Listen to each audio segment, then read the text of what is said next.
Hello, welcome to White Birch Tarot. This reading is for, actually it's kind of for October 18th, which has passed, through October 23rd. And I'm doing this, you could say late Friday night, early Saturday morning. So I printed off the chart for Saturday, October 21st at like midnight if you were in New York. Just figured, you know. Everybody knows where New York is, I guess. I don't know. So that's what I did. And I wanted to talk about a few things. We have an amazing week astrologically, and I have pulled some cards too. But before I talk about the cards, I just wanted to talk about the astrology just for a bit because it's so astounding. And someone asked me to explain the North Nodes. I don't want to spend too much time because there's so much else to talk about. But the, let's see if I can do this without messing up. Let me put this glove on here. The North and South Nodes are not things in the sky. They're not objects. They're places. They're places where the moon's orbit crosses over the sun's, is it called the elliptical? I think the sun, okay. The sun travels around in an oval pattern, called an elliptical, I believe. And as it does so, it goes around and it goes through these astrology signs. They're all constellations. So each one of these is a constellation in the sky, and it's not in that exact circle as it, you know, when we print it out like this. This is my fourth attempt at printing. I had a terrible printing problem tonight. Anyway, the nodes of the moon are points in the sky. They're not like real things, okay? They're just points in an orbit. And it's like when the moon is closest or furthest from the sun, or I'm not exactly sure about the exact details. I know more because I'm not an astronomer, frankly. Absolutely not. Anyway, but I can tell you what they represent. And when you look at an ephemeris is like just a table that shows you when the planets are moving, like what degree, what sign they're in, and then when they're changing. So that's when you go to astro.com, or it's also called Astrodienst. I guess you can't see the top of this paper. I'm afraid to move it because it keeps falling down, but if you look at an ephemeris, there's two ways to measure the moon's nodes. One is called the true nodes, and because what the orbit does is it kind of wobbles, so it goes like forward 3 days and then backwards 3 days and then forward 3 days and backwards, so it keeps changing degrees. So most astrologers use what is called the mean nodes, or mean also means like an average, okay, you know, like the median. So that way it moves ahead, you know. Actually they go retrograde, so they move backwards perpetually. They're always moving backwards. So right now, like for example, here's the North Node. It looks like this. It's in Aries, but instead of moving toward Taurus, which is the way that why am I getting mixed up here? Why is this backwards? Okay, they move backwards. Why did this print out backwards? No, it didn't. Okay, they go this way. The other planets go through the signs this way, and the nodes go this way. I'm sorry, I'm spatially challenged, truly I am. So here's the North Node at 24 degrees of Aries. Okay, so instead of going larger, like 25, 26, 27, 28, 29, like that, it's going to go to 23, 22, 21, 20, like that. Okay, then opposite it, and then it never prints out, so I have written with my beautiful drawing skills. Now I have a thing on my... I've drawn the South Nodes, which are always opposite the North Nodes. They're at 24 degrees Libra, okay? And I can just tell you what they mean. The North Node is, again, it's not a thing, it's a place, it's an orbit. It's a place where it crosses the sun's orbit or whatever. Or is it the Earth's orbit? No, it's the sun. Anyway, where the moon crosses. This is our destiny. So wherever the north nodes are in your chart, that's where you're moving toward. And this is the current sky, so this is true for everyone right now. So you're going to have your own personal north nodes in your chart, which tells you for your lifetime, what are you supposed to be moving toward? And your south node tells you where you've come from. It's like your past karma. So this is kind of like the past, and this is kind of like the future. And the nodes that are actually happening right now affect all of us. And the ones in your chart that are personal, which are probably different than these, unless you happen to be born with your north node at 24 degrees Aries, which is possible. It tells you, you know, again, what you're moving toward. South node is what we're moving away from. So right now, collectively, the north node is in Aries and the south node is in Libra. So it's self, desires, the physical body, versus Libra, which is relationships and other people and harmony and balance. So anyway, let me tell you about what's going on. So on the 18th and 19th, which again, today was the 20th where I am, and tomorrow, Saturday, is the 21st. So on the 18th and 19th, the sun, which is right here, and Mercury, which is right there, they usually travel pretty close together. I think they don't get further than, is it 60 degrees away from each other? Something like that. They're always pretty close. They're only 1 degree apart. And I think yesterday they were together, or a couple days ago on the 18th and 19th, anyway, they were conjunct. And I made my little sign over here so you could, can you see that little, see in the parentheses down here? That's what conjunct looks like when we use astrological symbols. That's conjunct, that's a square, that's a trine. So anyway, conjunct is when they're together, 0 to 9 degrees together. And it can be easy or difficult, but it's always intense. Okay, and that's what it looks like. And I put it in parentheses because I can't draw. And a square is 90 degrees, difficult energy. That's what it looks like. Trine is 120 degrees, a positive flow of energy. And it looks like a triangle. Anyway, so the sun and Mercury are together. You can see one's at 27, one's at 28. They were recently both over the south nodes. That's very important because Mercury rules our communication and our thinking, our intellect, communication with others. And the sun is our self with a capital S.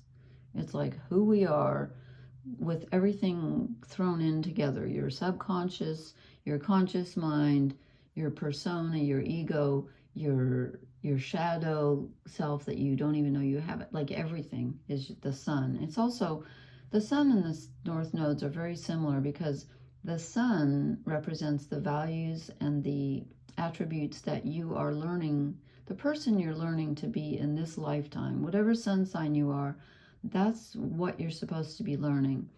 And the north nodes is kind of like the trail that takes you there, you know, or the boat that, you know, like this is the destination. Let's say you have sun in Libra, then you're learning to be, you know, to have good relationships with people, to be balanced and harmonious.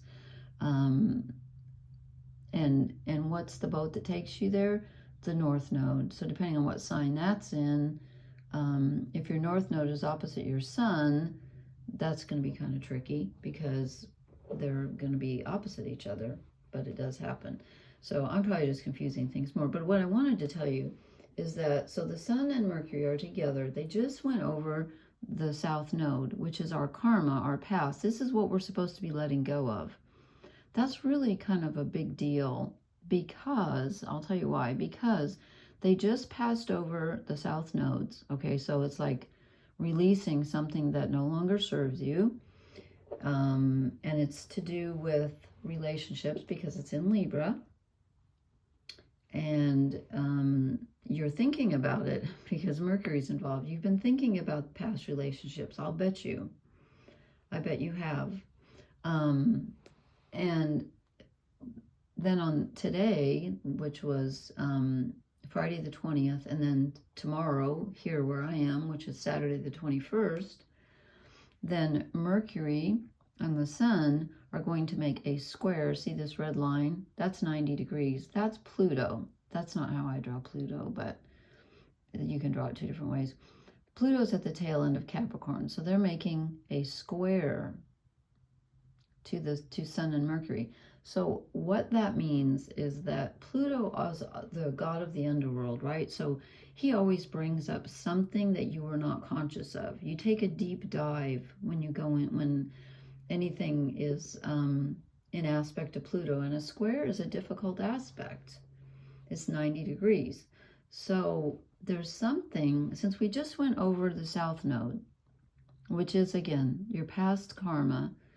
Now we're going into the subconscious. I'm like, okay, that's pretty intense, because there's something that you're going to dig up from the past to do with relationships that's extremely important. I mean, it's something karmic that you need to let go of.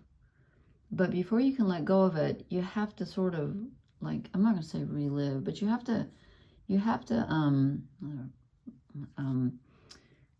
be aware of it. So something might come up, and maybe it's something you've been thinking of for a long time. And, you know, you can revisit the past like a billion times and still get something new out of it when the energies are right. At least that's true for me. Something is going to, you're going to have an aha moment from the subconscious, and it might not feel good, because a lot of times when we're growing, and this is a growth aspect, and I'll tell you why, because as soon as we have this square to Pluto, then on the 21st, the Sun and Mercury move into the sign of Scorpio, which is the subconscious, right? It's the personal subconscious. It's ruled by Pluto. So first we have a square to Pluto, then they move into Pluto's sign. And Scorpio is interesting because it's the personal unconscious, but it also rules intimacy and sexuality and other people's money. And in my opinion, it rules other people's karma getting mixed up with your own. So I'm feeling like this is a really deep look into something from the past. Could even go clear back to your childhood. Something in the past that you needed to take another look at, that needs to be released in order for you to move forward. And here's the good news. I think it's on the 23rd, I think. The Sun and Mercury, who are traveling together, when they hit, see that the numbers only go to 29, and then it starts with 0. It's not 1 through 30, it's 0 through 29. So in a couple of days, they're going to be at 29 degrees of Libra before they hit 0 degrees of Scorpio, which Scorpio is a water sign. So we go 120 degrees forward, which is a trine, which looks like a triangle, which is 120 degrees, which is a positive flow of energy. Okay, so when we go 120 degrees, we hit the next water sign, which is Pisces, and that's supposed to be a 0. Can you believe I drew a 0 that horribly? I'm just like, I can't draw. It's just, I don't know. That's Saturn right there. That's Saturn. So we are going to have the Sun and Mercury. First, they're going to square Pluto. Like, ouch, okay, deep dive into the subconscious. Might be painful. But then, like by the 23rd, we get a trine, which is really supportive, positive energy, to Saturn in Pisces. Pisces is the collective unconscious. And Saturn is structure. And so these two are not very comfortable together. But in this case, I'm saying that Saturn, with its stability, is going to provide the Sun and Mercury with some stability during this deep dive into the ocean. You know, Pisces is the ocean. So Saturn's kind of, you know, think of Saturn right now as being like a lighthouse in the middle of the ocean. Before I said he was kind of drowning in the sea. He probably feels like it, but Saturn's so strong. He's very stable, and we need that stability. So what I'm trying to say is, there's something very karmic going on right now that you need to let go of, and you're probably going to be realizing it in the next day or two. Something will come up for you, I bet you. And again, it depends on where the planets in your chart are located, but they still are going to interact with these planets, because these are the transiting planets. I got it there. This is where they are actually at in the sky. Now, the houses are different, because this is, I just did this for midnight, like I said, October 21st in New York. So if you're somewhere else on the planet, you're not going to have the same rising sign or the same houses. But you will have the same signs, because that's, that's just where they are right now. So anyway, I thought that was really interesting, because then we have a lunar eclipse on the 28th in Taurus, and we'll talk more about that later. But anyway, something's going to come up for you, I bet. If it doesn't, I would be surprised, unless you're just like completely, I figure if you're watching stuff like this, you're probably pretty savvy and pretty tuned into your subconscious. And this is ultimately for our good, because it's about letting go. But you know how things, when they come up at first and they're kind of painful, they're about the past and they don't feel good, but I just wanted you to know there is a rainbow at the end of the, I was going to say rainbow at the end of the tunnel. That's not how the expression goes. Pot of gold at the end of the rainbow, light at the end of the tunnel, whatever. Okay, so I drew, let me get these off the cards here. I had to prop that up. So I drew the Wild Unknown Tarot tonight, which is more challenging. And, oh gosh, I'm all crooked here. And I haven't even thought about them. I did notice something very, hey, speaking of rainbow, look what's on the first card. We get like a lot of black and then a rainbow. This is what's really weird. Okay, I pulled this card first and I said, oh, the 6, that's the Roman numeral 6, the 6 of Wands. In this deck, these are wands. Oh, those are swords. Okay. I was going to say, it usually has a blue butter. I thought I was losing my mind. You know what? They look like wands. In my defense, they do look like wands. But now I see the hilt. I see the handles here. This is 6 of Swords. Okay, I have to recalibrate. Okay. You know what? This makes more sense now. I was like, the 6 of Wands. Okay, that means it's all going to turn. Okay. 6 of Swords is usually, in the other deck, it's the guy rowing people away from the shore in a rowboat. This is moving away from a difficult situation. This makes more sense. Okay. Okay. And see, we do have a rainbow. But look what we have to go through first. I mean, these swords are buried very deeply, but there is a rainbow above. So you are moving from a painful thought, memory, situation. And again, whatever this is, it's going to have to do with a relationship. And I feel like it could very well be as long ago as childhood. I mean, this is a big deal. It could even be a past life thing. If you believe in that, which I do. You don't have to, though. But we are moving away. Oh gosh, I can't believe I meant that. That's usually how they draw the wands, though. I can see why I mistook that, but that makes more sense. 6 of Swords, of course. Okay, and then we get the High Priestess. This is our intuition. Okay, this is the, let's see, are we heading for, I should know what the moon's doing. I just saw it outside tonight and it was gorgeous.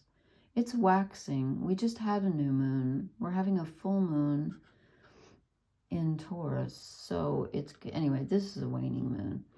But it doesn't matter. We get the High Priestess, which is your intuition. This card is usually associated with the moon.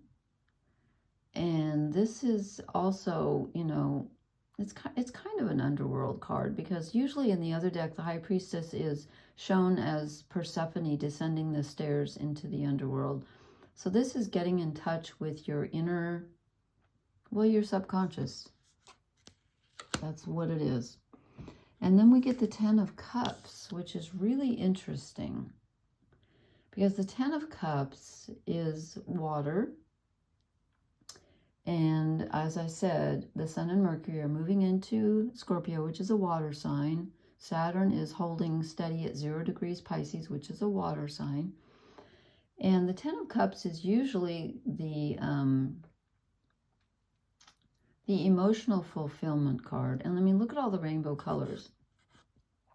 But I feel like in this deck, it's kind of, it's, you know, some of them are upside down, some of them right side up. This is reminding me of like the moon's nodes, like they're opposite each other and one is spilling into the other. So the subconscious is spilling into the conscious mind is spilling into the unconscious mind, and we have a connection. We make a connection, and bing, something lights up. And this is generally a card of emotional fulfillment. It may, in this instance, it may be more emotional realization, but it's a good thing. It's a good thing. And I noticed I got a lot of views on my romance reading, so I'm going to do more of those. But tonight I just had to talk about what's going on in the sky because it's so astounding. And then we get the Two of Pentacles. And this is about, it's kind of about balancing, which makes sense because the Sun and Mercury are still in Libra until tomorrow. So they're at the very end of Libra. The, let's see, is it the North Node or the South Node? Who's in? The South Node is in Libra because they were just conjunct that. So we have a lot of Libra energy right now. And it's about balancing. Let me see how she puts it in the book. Let me see how she puts her two. Because the Two of Pentacles in this deck is a little bit different. I'm not as familiar with, I love this deck, but I don't use it that often because I'm not that familiar with it. Balance and change, yeah. New job, financial situation, or a move. I think it's going to be something bigger than that. I mean, it could be on the physical level, but I think we're dealing more with a change of, I mean, we got a butterfly, which is almost like a change in your entire self. A metamorphosis. And again, you're going to have to balance the past and the present. You're going to have to balance the conscious with the subconscious. And then we get the Daughter of Swords. And in this deck, instead of the page, we have the Daughter and the Sun. And again, I'm not that familiar with, I think this deck is beautiful, but I need to learn it better. The Daughter of Swords is honest and insightful. Okay. Yeah. It says she can't help noticing this or that small detail that could have been done better. There's a potential for her to hold on to those experiences and become spiteful and judgmental. That's the dark side of Scorpio, which, you know, the Sun and Mercury are getting ready to move into. The good part of Scorpio is honesty, like brutal honesty. But we want that. We want the truth. But yeah, sometimes you can, especially if you're going back and looking at a past relationship or a past conversation that was maybe hurtful and you're trying to see it in a different way, you could feel a little spiteful or vengeful for a while. But ultimately, this is the truth, and the truth is always good. The truth is always good. And I love what we end with, because we end with the Fool. We get to start over. I love this card. I love that it's a baby bird, like a hatchling, and something starts over again at 0. And it's interesting that, you know, like I said, the Sun and Mercury are together. They're going to be entering 0 degrees of Scorpio and trining 0 degrees, Saturn at 0 degrees of Pisces. And we get to start, something starts over. Like this is such a major, it's a realization, but it's also a change in the entire way that you maybe communicate, or the way that you're looking back at a past relationship. It's so different. Maybe you're able to find something positive out of something negative. I don't know, but it really starts us all over. We just like a whole reset. Okay, what are we going to use? I'll draw one oracle card and one fairy because I've talked long enough. This is getting too long. So I hope people aren't bored with the astrology, but I had to point it out. Interesting. All that glitters. Okay, that fits actually to me because it's telling you, and I would say this works both ways, just like those cups are opposite each other, you know, pouring into each other. All that glitters is not gold. So something that you thought was really good may not be quite as good as you thought. It might turn out to be fake and have a mask. But I would also say that perhaps something that you thought was just a pile of you know what can turn out to have some specks of gold in it. So it can work either way. Do I want a fairy card or do I don't know? Yeah, okay. Just one. I'll make it quick. Oops. One was left on the table. Should I draw that one? Ah. This one was left on the table, so I didn't shuffle. I'm going to choose it. It's the paradox. It's the paradox. So you have a face that way, and you have a face that way. That kind of fits too, doesn't it? Yeah, this reminds me, I mean, look at this. So we have the cups like this. No matter how you turn them, you know, it is a paradox. It is a paradox. And then we have the balance here. We got the 2 here. We got, you know, this is the card number 2. This is an even number. We got 6. Did we get any odd numbers? We got 52. We got 0, which in my opinion is an even. Yeah, they're all even. Get 10. So, yeah, it's like something painful, something dark, something that's been hidden comes to light, and it changes everything. It really does. But here's the thing. Here's the thing. You always have a choice. Things don't just automatically fix themselves. Even if you are given some information or whatever, you are able to see the rainbow, but you got to open your eyes, and you're able to move away from the situation, but you got to move your feet. You know, you got to do the balancing. It's up to you. It's up to you to look at things differently and then do what you will with whatever it is that you discover. So, anyway, and if Nana K is listening, I haven't forgotten. I will post probably tomorrow night about something I promised you. And again, the lunar eclipse is coming up on the 28th, so I will probably talk to you before then, I hope. But I hope this was helpful because I feel like there's a really big change coming. So don't worry if you feel kind of down for a few days and like it's kind of really heavy and, you know, maybe some painful memories coming up, because it's ultimately there so that you can let them go. The South Nodes are very powerful, and something you can mentally process and then let go, and then you have room for something new, and then we get to move on to the new. Yay, the Fool. Okay, thank you so much for listening. Please hit the like, share, and subscribe buttons, and blessings, everyone. Thank you. Good night.